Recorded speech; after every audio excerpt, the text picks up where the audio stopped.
Assalamualaikum warahmatullahi wabarakatuh. Perkenalkan, nama saya Jihadul Muhtarib Bafin.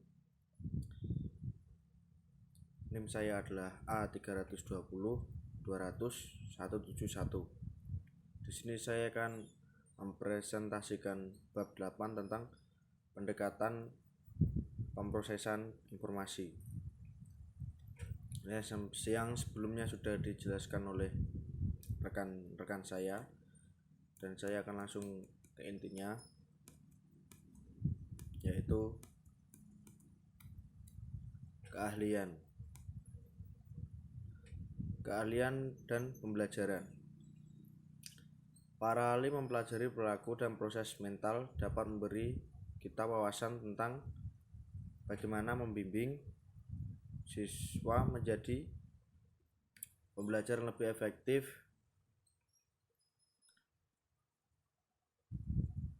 tentang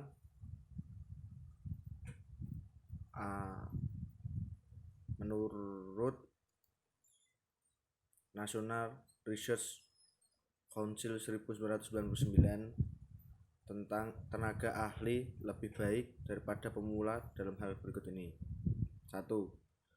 Mendeteksi fitur dan pola informasi yang bermakna. 2. Mengumpulkan lebih banyak pengetahuan dan mengaturnya. 3. Mendapatkan aspek-aspek penting dari pengetahuan dengan sedikit usaha. 4. Mengadaptasi pendekatan terhadap situasi baru. Menggunakan strategi yang efektif. Pakar lebih ahli dalam memperhatikan fitur-fitur penting dari masalah dan konteks yang mungkin diabaikan oleh para pemula. Dengan demikian, keunggulan potensial pada para ahli membuat mereka mampu memulai dari tingkatan yang lebih tinggi daripada pemula. Dalam konteks pembelajaran di area di mana anak-anak berpengetahuan dan berkompeten, ingatan mereka seringkali sangat bagus. Bahkan seringkali melebihi orang dewasa yang masih pemula dalam cakupan konten tersebut. Guru ahli mengenal fitur dan pola yang tidak diperhatikan oleh guru pemula. Organisasi dan kedalaman pengetahuan. Pengetahuan para ahli diatur untuk berada di sekitar ide atau konsep penting lebih dari pemula. Hal ini memberikan para ahli pemahaman yang lebih dalam tentang pengetahuan daripada pemula. Tentang area itu daripada pemula, informasi mewakili memori mereka memiliki lebih banyak node, lebih banyak interkoneksi, dan organisasi hierarki yang lebih baik. Implikasi untuk pengajaran adalah terlalu seringnya kurikulum dirancang dan pada cara yang menyulitkan siswa untuk mengetahui pengetahuannya dengan cara yang bermakna. Ini terutama terjadi karena hanya ada liputan fakta dangkal. Sebelum pindah ke topik berikutnya, dalam konteks ini siswa hanya memiliki sedikit waktu untuk mengeksplorasikan topik tersebut lebih dalam dan memahami apa yang penting. Penerimaan tanpa hambatan.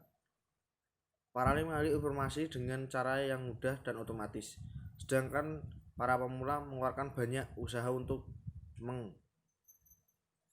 informasinya.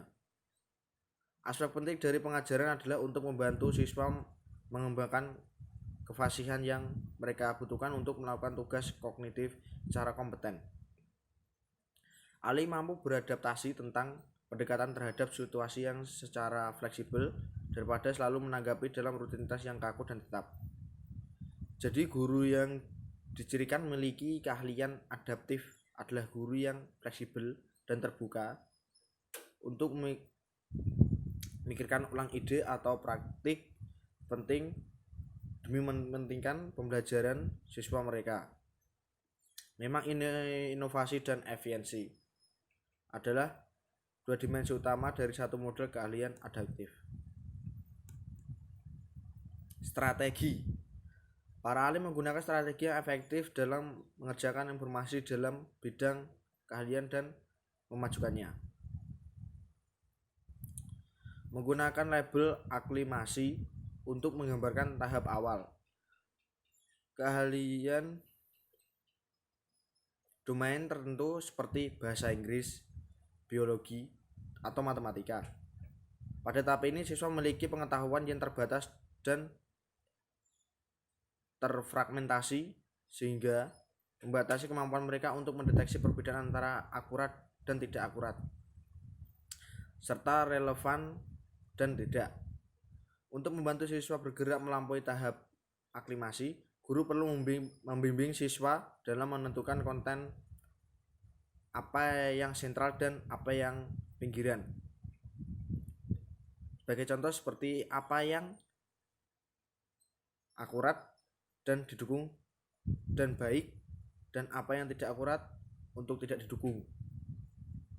Guru harus membantu siswa untuk mempelajari strategi yang efektif dan mempraktikannya dalam situasi yang relevan di hadapan siswa sehingga mereka dapat merasakan nilainya.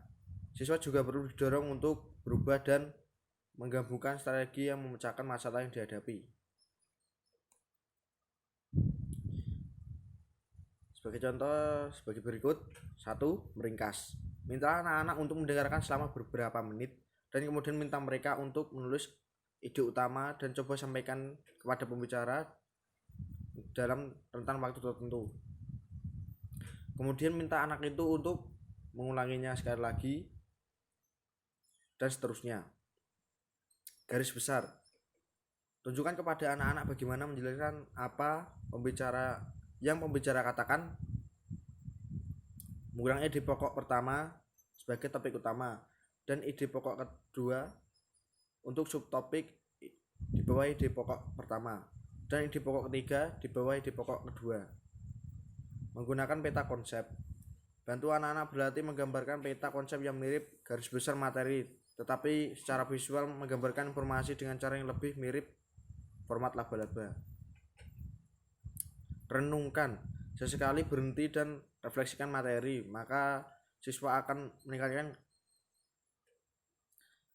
kebermaknaannya. Doronglah anak-anak untuk menjadi analitis dalam belajar.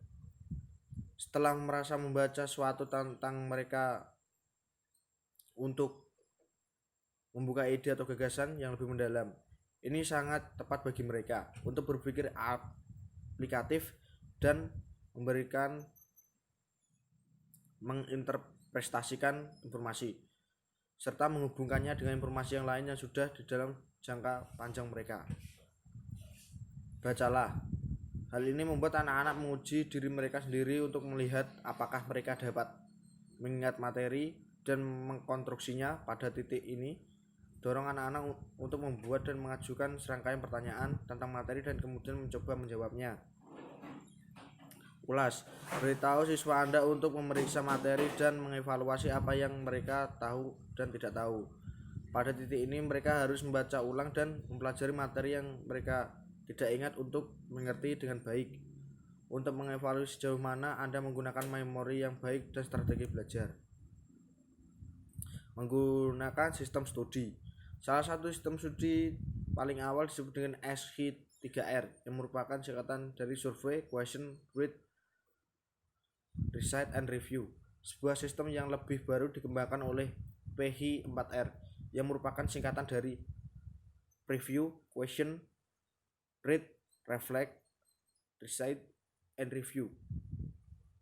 Jadi sistem PH4R menambahkan langkah tambahan merefleksikan ke sistem SH3R. Mendapatkan keahlian.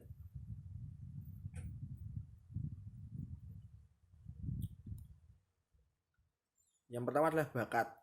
Jumlah psikolog yang mempelajari keahlian menekankan bahwa tidak hanya dibutuhkan latihan dan motivasi yang disengaja, tapi juga bakat Meskipun demikian, individu berbakat tidak akan mengembangkan keahlian di bidangnya tanpa motivasi tinggi dan terlibat dalam praktis sengaja yang ekstensif. Bakat saja tidak membuat seorang menjadi ahli. Selanjutnya adalah keahlian dan pengajaran.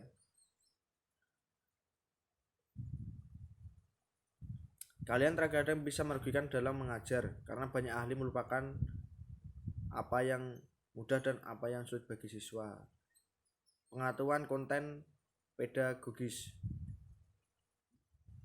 Beberapa pendidik telah membedakan antara konten yang diperlukan untuk meningkatkan keahlian dan konten pedagogis yang diperlukan untuk mengajarkan secara efektif. Pengetahuan konten pedagogis mencakup gagasan tentang kesulitan umum yang dialami siswa saat mereka mencoba mempelajari area konten. Jalur yang siswa harus ambil untuk memahami area tersebut dan strategi untuk membantu siswa dalam mengatasi kesulitan yang mereka alami. Guru yang ahli pandai memantau pembelajaran siswa dan menilai kemajuan siswa. Mereka juga tahu jenis kesulitan yang mungkin akan mereka hadapi, menyadari pengetahuan siswa yang ada, dan menggunakan kesadaran ini untuk mengajar pada tingkat yang tepat dan untuk membuat informasi baru yang lebih bermakna untuk para siswa. Yang berikut adalah metakognisi. Pengetahuan metakognitif melibatkan pemantauan dan refleksi tentang pemikiran terkini seseorang, termasuk pengetahuan faktual seperti pengetahuan tentang tugas, tujuan seorang atau diri sendiri, dan pengetahuan strategis. Ditambah hal seperti bagaimana dan kapan menggunakan prosedur khusus